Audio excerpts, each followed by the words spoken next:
আগামী নির্বাচনে আমি এই রামগঞ্জের বিএনপি থেকে মনোনয়ন প্রত্যাশী। যদি বিএনপি আমাকে মূল্যায়ন করে, আমি সবাইকে ঐক্যবদ্ধ হয় আমার পক্ষে কাজ করার জন্য আহ্বান করব।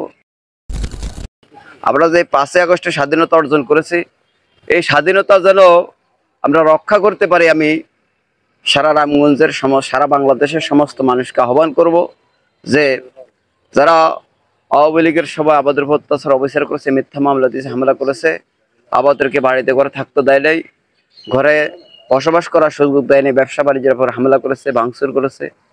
আমরা বলবো যারা এখনো তাদের দোষর বিভিন্ন জায়গায় অবস্থান করতেছে, যারা অপরাধী তাদের বিচার করুন, যারা নিরপরাধী তাদেরকে সহায়তা করুন।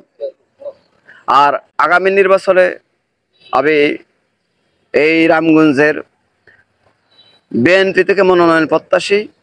যদি বিএনপি আমাকে মূল্যায়ন করে, আমি সবাইকে ঐক্যবদ্ধ হয় আমার পক্ষে কাজ করার জন্য আহ্বান করব।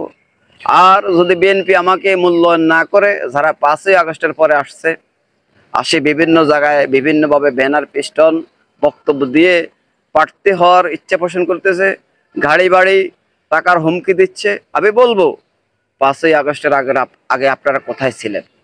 আপনাদের বাড়ির টাকা পয়সা হুঙ্কার কোথায় ছিল? আপনাদের আওয়াজ কোথায় ছিল? কোথায় ছিলেন আপনারা? আজ যারা আমার বিরুদ্ধে প্রার্থী হবে, আমি বলবো এই রামগঞ্জ নয়, সারা বাংলাদেশের সমস্ত মানুষ তাদেরকে প্রত্যাখ্যান করবেন। আমি স্বতন্ত্র যদি প্রার্থী হই, সমস্ত রামগঞ্জবাসী আমার পক্ষ নেবেন।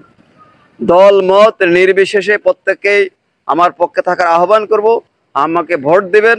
আমি এই রামগঞ্জে প্রত্যেকটা মানুষের যেন খাদ্য, বস্ত্র, বাসস্থান, শিক্ষা, স্বাস্থ্য, নিরাপত্তা সহ এই যে রাস্তার কাজগুলো, রাস্তা মেরামত করা, রাস্তাগুলো মানুষের যাতায়াতের সুবিধার জন্য, রাস্তা, ব্রিজ, কালভার্ট সহ উন্নয়নমূলক শিক্ষা প্রতিষ্ঠান, শিশু থেকে শুরু করে প্রাপ্তবয়স্ক পর্যন্ত সমস্ত মানুষগুলো যেন শিক্ষা অর্জন করতে পারে এবং মানুষের কর্মসংস্থান ব্যবস্থা করতে পারি, এই বিষয়ের দিকে লক্ষ্য রেখে সবাই আমাকে সর্ববিশেষ সহযোগিতা করবেন।